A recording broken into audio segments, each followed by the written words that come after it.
Hey folks, Dave the Blurologist back again, aka your friendly neighborhood duty gear experimenter. Today, we're going to talk about this particular CRKT knife, some Streamlight Stingers, and the Safariland 6360RDS. Boop. Who's ready to talk about some gear and lights, holsters, and review them? Let's get into it. I was going to bring out a different CRKT today, which I had found to be a great knife to carry on duty. But because this ridiculous huge thing just showed up today, and because it's all murdered out and kind of tactical looking, I figured I would throw this into today's video. This ridiculous thing is the CRKT Jumbones.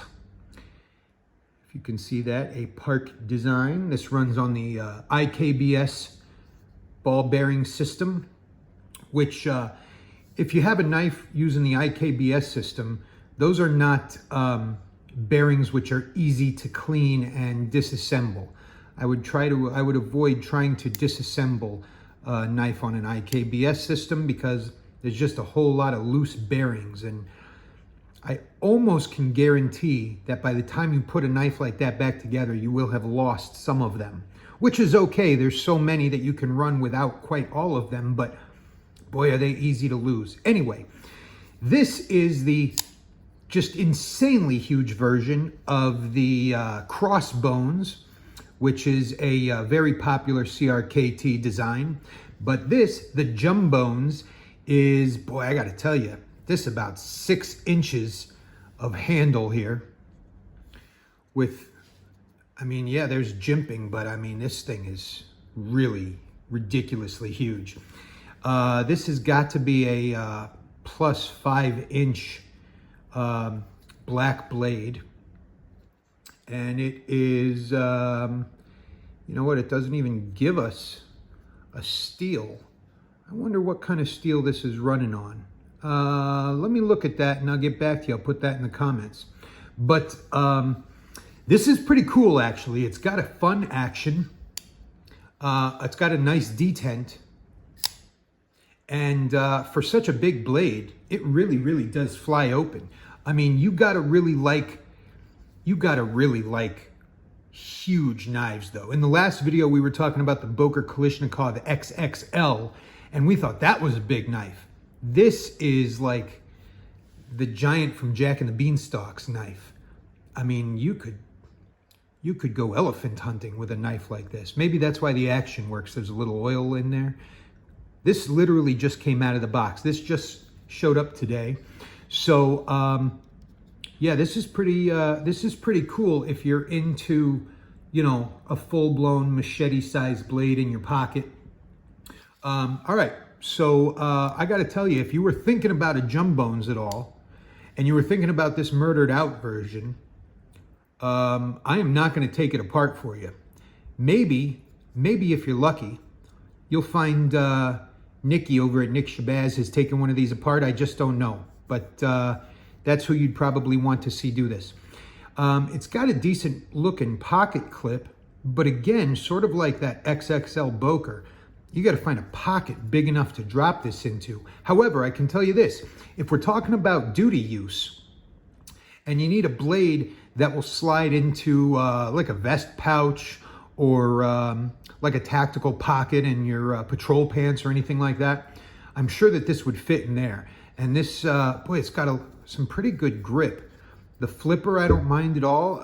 When it goes into your pocket, the flipper actually really doesn't jet out too much. You can see that there's sort of this little bit of a slight bit of a curve here. Don't be fooled. It's not quite as much as the design makes you think there's a curve there, but there is a little bit of a curve there. And from the top of your backspacer here to the top of the flipper, I think is probably basically a straight line. So I got to tell you, once this goes in your pocket, it really doesn't, the flipper doesn't bother so much at all. So this is a standard liner lock.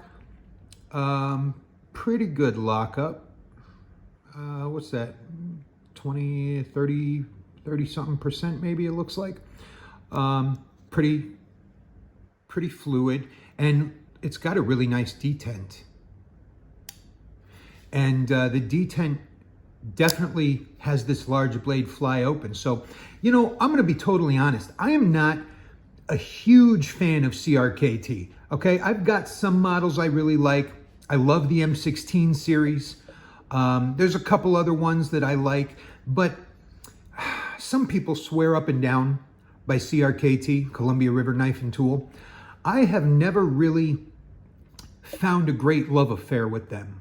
A lot of their entry-level knives feel a little junky to me. Some of their mid-range knives have felt a little junky to me in the past, but I'm really liking this one. This is heavier than some of you may like, but again, if we're talking about duty gear and throwing this into like a vest pouch or something like that, then weight is a good thing. Weight lets you know you haven't lost it, it's still there. The clip is not entirely deep carry, but again, this thing has got to be 6 inches, so probably enough carry. There's enough give. Doesn't seem to have given me any problem sliding into a pocket so far. The texture is nice on here, but it's not so sharp that it's ripping up any pants or anything like that. This thing, if you like beastly, huge, ridiculous knives, you might want to look into this. In fact, you know what? I think it's on sale right now at Blade HQ. Let me be honest. I don't think it's on sale. I bought it because it's on sale. It is on sale right now at Blade HQ, down from, I think, 99 to 89. So, you know, 10 bucks, and I was like, well, I've been thinking about it. That's all the motivation I need. So I grabbed it, and I'm actually glad I did. This is definitely one of my favorite CRKTs to date. It's nicely centered, and it really does have a really nice action. If you're thinking about that, go ahead and pick it up. It's pretty cool. All right, let's move the blur out of the way. Moving on to the new Stinger from Streamlight. This is the new model of Stinger, and the Stinger, as shown here, has been one of the more popular flashlights for law enforcement and security for quite a long time. This is this and the Stryon sort of reigns supreme, I think, at least in my experience. The Stinger has always been a great light, and this is the new model Stinger. Let me go through real quick what's cool about it and what I'm not sure I love about it. What's first of all very convenient is this will use the exact same charger that the old Stinger used, so you don't need to buy a new charger. If you have an old Stinger and you have one of that size Streamlight chargers, then you are free to just pick up the light without a charger because it can use the old charger. Now, there are 2 activation buttons, one on the rear and one up here near the bezel. What's really interesting about Streamlight's new design here is that rather than adjusting your intensity or your brightness with multiple clicks of this button, they now give you right here a low, medium, and high setting switch. So you can immediately switch from one to the other without having to cycle through any different brightnesses that were along the way. So that's pretty convenient. This will, it seems to me so far, I have not found any pouches or holsters yet that held the old Stinger that don't hold the new Stinger. So it should, I believe, fit in just about anything you may have had that you kept the old Stinger in. It's definitely a more unique design. It is not fully round, as you can see. It's round up here near the bezel and where it goes in the charger, and it's round on top and bottom. It's got great traction on both sides, but it's flat on the sides. And what's cool about that is that it really doesn't roll. It only rolls so far, whereas the traditional Stinger can roll all the way down a sidewalk. Believe me on that one. So, say you're activated and you're in low mode, you can switch immediately to medium, immediately up to high, which is very, very bright. You know what? I'll throw the lumens down in the comments because I do not have them sitting here in front of me. But this many lumens and that many lumens is the answer you're looking for. How many lumens, Dave? Well, low is this many, medium's that many, and high is that many. All right, does that answer that for you? I'll give you exact numbers down in the description somewhere. So rear activation, and of course you can get into your battery compartment right here, and side activation right here. So this is a very cool light. Let me tell you what I'm not crazy about so far is that if you work any job where you might have to wear something like this, then you're used to holding your flashlights up here on the bezel, not only for ease of movement and aiming, but also in sort of a self-defensive capacity as well. So, you know, you're more used to pulling a light out of your vest or pulling it off of your belt, flipping it around and using it like this, right? Whereas the normal average person would hold a flashlight more like this.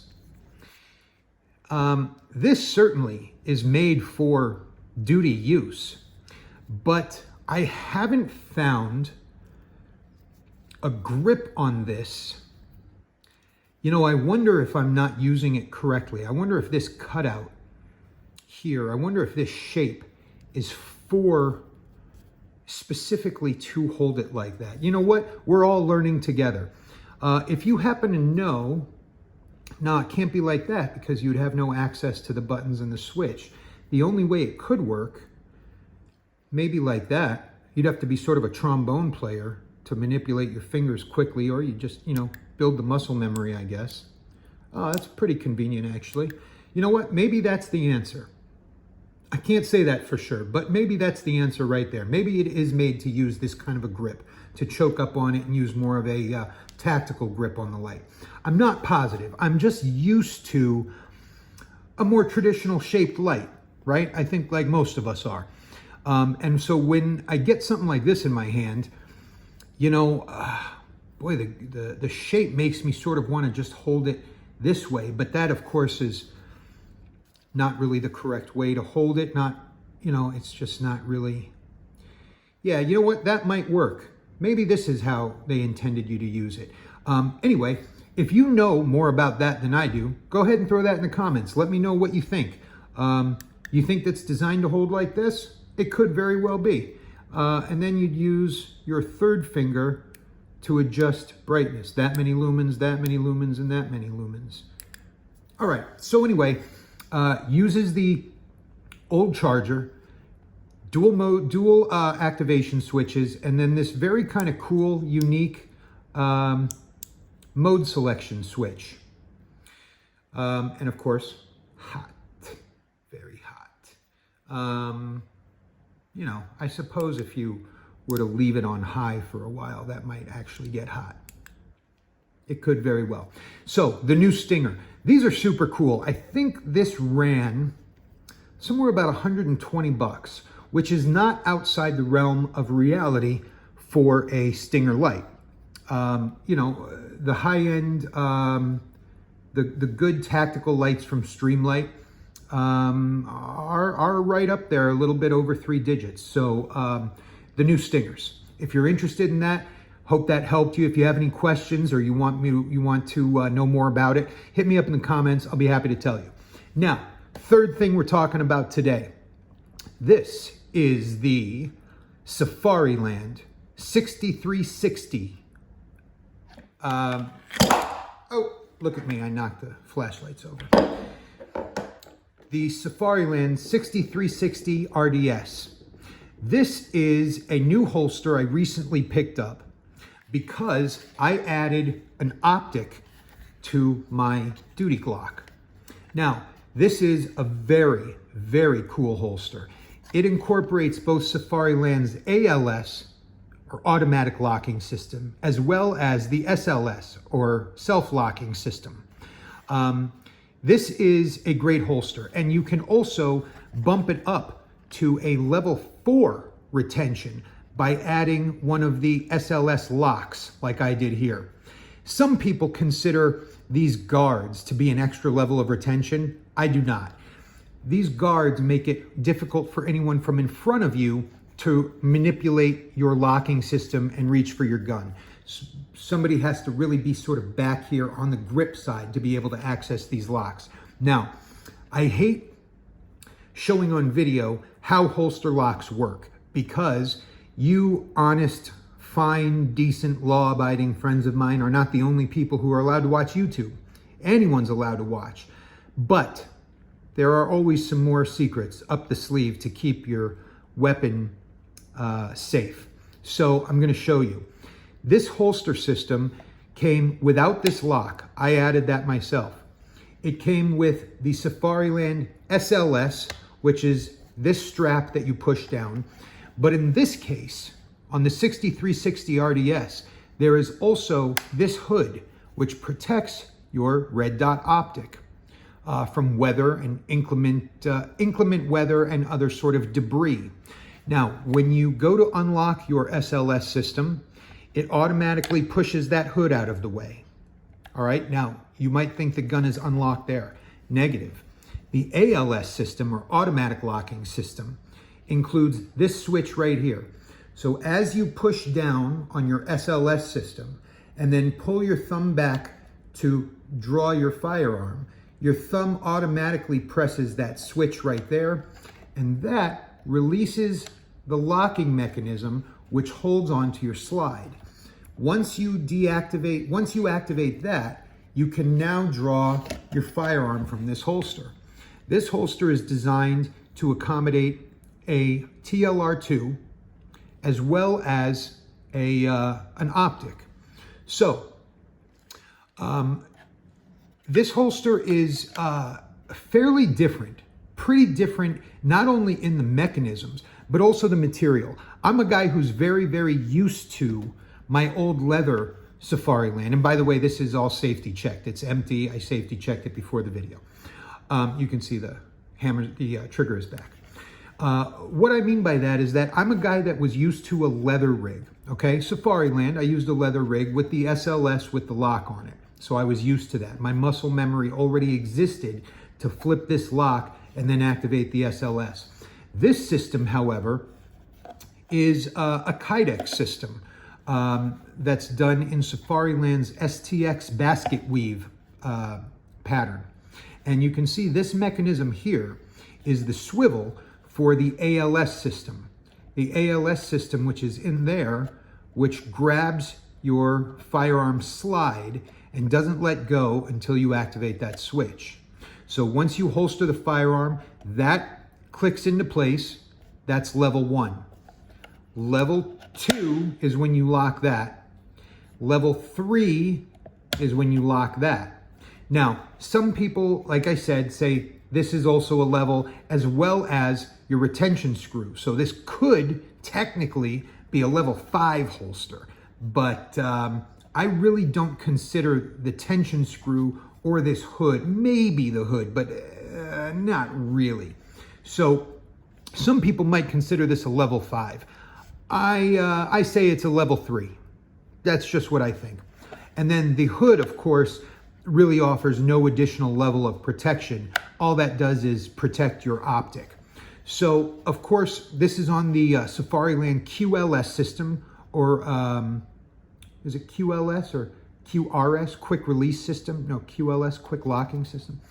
One of those things. It's on the system with the brackets so that you can interchange this holster with virtually any platform that you want it to be on, from a drop leg to a belt slide, etc. It's difficult to do from this angle, but that slides into there and clicks into place. Anyone who knows the Safariland system knows that this slides into there and it works. It's actually a wonderful, convenient system. I have it on there because I'll swap from patrol use to a more tactical drop leg platform and go back and forth with it. So the 6360 RDS, if you own a full-size firearm and you have an optic on it, or a red dot sight. This holster system is outstanding. It cannot be beat. Now, I don't like to trash talk any other manufacturers, especially when they make really good products. But I'm going to tell you that at the same time I bought this holster, I also bought the new Alien Gear Duty Force, made for the same gun with an optic with the TLR2 on it.